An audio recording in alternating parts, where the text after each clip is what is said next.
तो दोस्तों blue lock का लेटेस्ट चैप्टर आ चुका है जिसमें हमारी टीम का एक और नया फॉर्मेशन आ चुका है और भाई चैप्टर का नाम होने वाला है ब्रेक थ्रू शॉट। तो ठीक है, अभी अपना चैप्टर शुरू करते हैं। तो लास्ट एपिसोड में बॉल थी यहाँ पे ओलिवर के पास और वहीं से ये चैप्टर कंटिन्यू होता है जहाँ पे ओलिवर डायरेक्ट पास करता है शीदो के पास और भाई यहाँ पे शीदो भी अपना तैयार है गोल करने के लिए, लेकिन उसके सामने इंग्लैंड की टीम के डिफेंडर आ जाते हैं। मतलब यहाँ पे उसके लिए रास्ता ओपन नहीं है, लेकिन अगले ही सीन में यहाँ पे शीदो पास कर देता है यहाँ पे हियोरी के पास। लेकिन भाई यहाँ पे वो उसी दौरान इंग्लैंड के प्लेयर को मॉक भी करता है कि बस तुम यहाँ पे ऐसी नाकाम कोशिश कर सकते हो, यू ईगोलेस फ्रीक। मतलब भाई वो यहाँ पे पूरी इंग्लैंड की टीम को एक ईगोलेस फ्रीक कह रहा है क्योंकि देखो एज अ फुटबॉल प्लेयर तुम्हारे पास एक कॉम्पिटिटिवनेस या फिर एक ईगो या फिर एक खुद की सेल्फ रिस्पेक्ट होनी ही चाहिए। लेकिन यहाँ पे इंग्लैंड की टीम इस पूरी चीज के अपोजिट काम कर रही है, इस वजह से यहाँ पे शीदो भी भाई उन्हें मॉक कर रहा है। लेकिन उसके अगले सीन में हम देखते हैं यहाँ पे हियोरी के पास बॉल आ चुका है, लेकिन भाई ये बंदा अकेला नहीं है क्योंकि हम उसके ही साइड में अपने दोनों विंग्स यूकिमिया और सुरुगी को देख सकते हैं और उनके सामने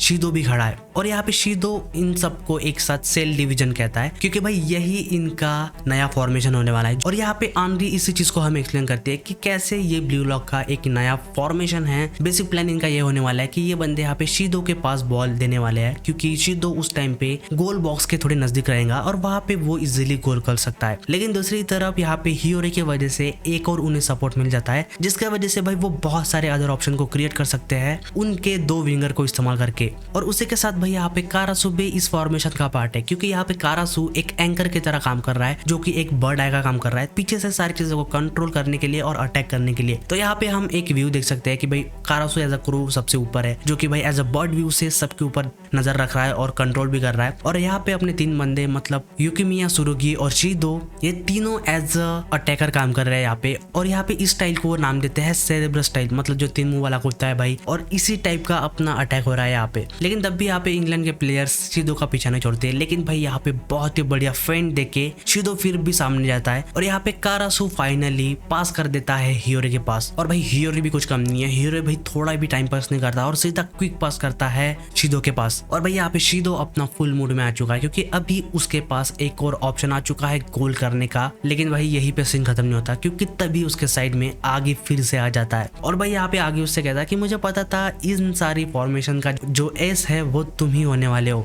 और यहाँ पे आगे उससे कहता है कि तुम्हारी जो फ्री रेंज थी वो यही पे खत्म होती है, मतलब जो भी तुम फ्री होके इतना घूम रहे थे। लेकिन यहाँ पे भाई शीदो अपना उसे जवाब देता है कि भाई मैं फ्रीडम हूँ, मैं यहाँ पे कुछ भी कर सकता हूँ। लेकिन अभी भी शीदो के पास बॉल आया नहीं है और तब भी उसके पास बॉल आने से पहले भाई इसागी बीच में आ जाता है क्योंकि इसागी ने ये चीज प्रेडिक्ट कर ली थी और इसी वजह से इसागी उसे कहता है, मतलब अपने शीदो से कहता है कि भाई शीदो तुम उतने भी फ्री नहीं हो जितना तुम खुद को समझते हो क्योंकि इस फील्ड के अंदर सबसे फ्रीक अगर कोई है तो वो हूँ मैं। और भाई यहाँ पे इसागी के पास बॉल आ चुका है, लेकिन दूसरी तरफ यहाँ पे आगे से ज्यादा शॉक तो शीदो हुआ है क्योंकि यहाँ पे उसे एक्सपेक्टेड नहीं था कि इसागी यहाँ पे आएगा क्योंकि इनके फॉर्मेशन में इसागी का कोई भी पार्ट नहीं था। लेकिन तभी उसके बाद यहाँ पे इसागी एक्सप्लेन करता कि आखिर वो यहाँ पे आया कैसे और उसने ये चीज सोची कैसे। तो यहाँ पे अपनी टीम जब एक नया फॉर्मेशन बनाती है तो उसके रिस्पॉन्ड में इंग्लैंड की टीम उनकी जो डिफेंस है उसमें थोड़े थोड़े गैप क्रिएट करती है। लेकिन तभी यहाँ पे जो पिछले चैप्टर का हमने सीन देखा था जब कारासू ने आगे को ट्राइकल किया था और उससे बॉल छीन ली थी, तो यहाँ पे इसागी याद करता है कि उस चीज के वजह से यहाँ पे आगे बहुत ही एंशियस हो चुका है। मतलब वो कुछ भी करके यहाँ पे जब शीदो के पास बॉल जाएगा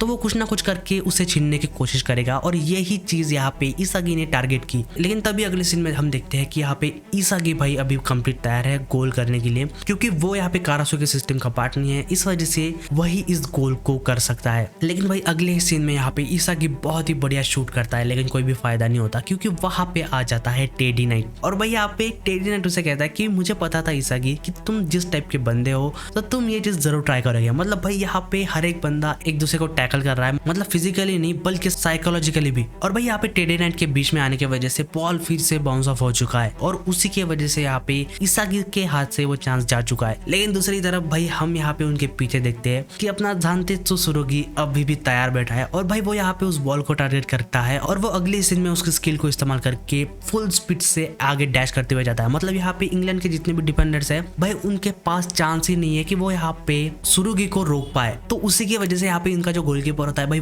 उसे ही आगे आना पड़ता है क्योंकि उनके जो डिफेंडर है वो तो यहाँ पे उसका पीछा नहीं कर पाएंगे। तो यहाँ पे गोलकीपर ही भाई कहता है कि भाई मैं ही उसे रोकने की कोशिश करता हूँ और यहाँ पे गोलकीपर सामने आ चुका है सुरुगी के। लेकिन आखिरी मोमेंट पे भाई यहाँ पे सिर्फ कुछ इंच की डिफरेंस की वजह से फाइनली यहाँ पे उनका जो गोलकीपर है भाई उस बॉल को पीछे भेज देता है उनके डिफेंडर की तरफ। लेकिन तभी भी ये सीन वहाँ पे खत्म नहीं होता, क्योंकि भाई उसके पीछे होता है यूकिमिया। और यहाँ पे यूकिमिया कहता है कि भाई ये चीज अभी खत्म नहीं हुई है, क्योंकि यहाँ पे तुम लोग अभी मेरे ब्लेड को टेस्ट करोगे, जो कि भाई इसकी स्किल थी जो कि इसने पिछले चैप्टर में डेवलप की थी। और तभी वो उसी स्किल को इस्तेमाल करता है, शॉर्ट स्क्रू वॉली, और भाई एक बहुत ही पावरफुल शॉट लेता है यहाँ पे यूकिमिया। और अगले ही सीन में हम देखते हैं कि भाई एक कर्व शॉट बैठता है जहाँ पे इनका एक भी डिफेंडर उसके बीच में आ ही नहीं पाता। और भाई यहाँ पे इसागी इस सीन को देखता है और वो कहता है कि भाई यही अपना मौका है गोल करने का। और अगले ही सीन में हम देखते हैं कि यहाँ पे कोई भी उस शॉट को रोक नहीं पा रहा, और यहाँ पे ये जो गोल है ये भाई यूकिमिया का एक ओरिजिनल गोल है, क्योंकि ये उसकी स्किल है जो कि उसने पिछले चैप्टर में हमें बताया गया था कि उसने डेवलप की थी। और यहाँ पे यूकिमिया भी कहता है कि तुम सब लोगों को यही चाहिए, मतलब ये जो ब्रेक थ्रू गोल है वो। और भाई यही इस चैप्टर का नाम भी है। और फाइनली यहाँ पे गोल हो चुका है। और भाई यहाँ पे हम एक शॉट का रिप्रेजेंटेशन भी देख सकते हैं, क्योंकि यूकिमिया की जो स्किल है वो उसी पे बेस्ट है। और अगले ही सीन में भाई अपनी पूरी टीम बहुत ही खुश रह जाती है। और हम यहाँ पे अपने दोनों विंगर्स को देखते हैं, सुरोगी और यूकिमिया को, क्योंकि भाई इन दोनों की वजह से ये गोल पॉसिबल हो पाया। और वैसे भी इन दोनों ने अपनी स्किल को बहुत ज्यादा डेवलप किया था, और उसी को इस्तेमाल करके फाइनली यहाँ पे इंग्लैंड और जापान भाई इक्वल हो चुकी है। और भाई यहाँ पे हम इसागी का भी रिएक्शन देखते हैं, लेकिन उसके बाद यहाँ पे इसागी समझ जाता है कि अभी उनके पास बहुत बड़ा चांस है, क्योंकि अगर इस मैच को उन्हें जीतना है तो यही उनका की फैक्टर है। यहाँ पे जब भी उनके एनिमी मतलब भाई आगे को पकड़ लो, क्योंकि आगे नहीं उसके ईगो को शो किया था यहाँ पे, क्योंकि जैसे ही इन लोगों ने आगे को प्रेस किया तो उस वजह से भाई ये थोड़ा ईगो में आ गया था। और यहाँ पे इसागी यही सोचता है कि अगर हमने उसी डिस्ट्रक्शन को एनालाइज कर लिया और उससे थोड़ा सेंस कर लिया तो उसको इस्तेमाल करके हम पूरी इंग्लैंड की टीम को केओस और उनका जो स्ट्रक्चर है उन्हें तोड़ सकते हैं, और यही इनका चांस है इस मैच को जीतने का। लेकिन भाई ये सीन यहीं पे खत्म नहीं होता, क्योंकि भाई यहाँ पे इसागी ने इस चीज को तो नोटिस कर ही लिया है, लेकिन दूसरी तरफ इनका जो कोच है मतलब इंग्लैंड की टीम का कोच फॉक्स, उसने भी इस चीज को नोटिस कर लिया है। और भाई उसी की वजह से फॉक्स यहाँ पे जिनपाची से कहता है कि ऐसी ही चीजों की वजह से मैं बहुत ही खुश हूँ, क्योंकि मैं अभी कोच बन चुका हूँ। क्योंकि भाई वो यहाँ पे बहुत ही घटिया चीज कहता है उसके बाद कि हम ऐसे ही यूजलेस बंदों को, यूजलेस प्लेयर्स को हम जब भी चाहे तब सीधा निकाल के बाहर फेंक सकते हैं। क्योंकि भाई उसे समझ में आ चुका है कि यहाँ पे आगे इस फॉर्मेशन को डिस्टॉर्ट कर रहा है, और यहाँ पे जापान की टीम ने भी इस चीज को महसूस कर लिया। उस वजह से भाई ये बंदा आगे को ही रिप्लेस कर देता है। और यहाँ पे इसागी भी सरप्राइज है कि भाई इतने जल्दी ये सब्स्टिट्यूशन क्यों कर रहे हैं। और भाई दूसरी तरफ अपना जिनपाची बहुत ही घटिया रिएक्शन देता है फॉक्स को, कि तो सच में बहुत ही कमीना बंदा है, क्योंकि भाई जिनपाची पहले से जानता है इसको कि ये बंदा पहले से कमीना है, और एज अ कोच वो और भी ज्यादा हो चुका है। तो इसी के साथ दोस्तों ये चैप्टर यहाँ पे खत्म होता है। तो तुम्हारा क्या ओपिनियन है नीचे कमेंट करके जरूर बताना, और अगर तुम्हें ब्लू लॉक पसंद है तो वीडियो को लाइक और चैनल को सब्सक्राइब जरूर करना। तो मिलते हैं दोस्तों अगले वीडियो में।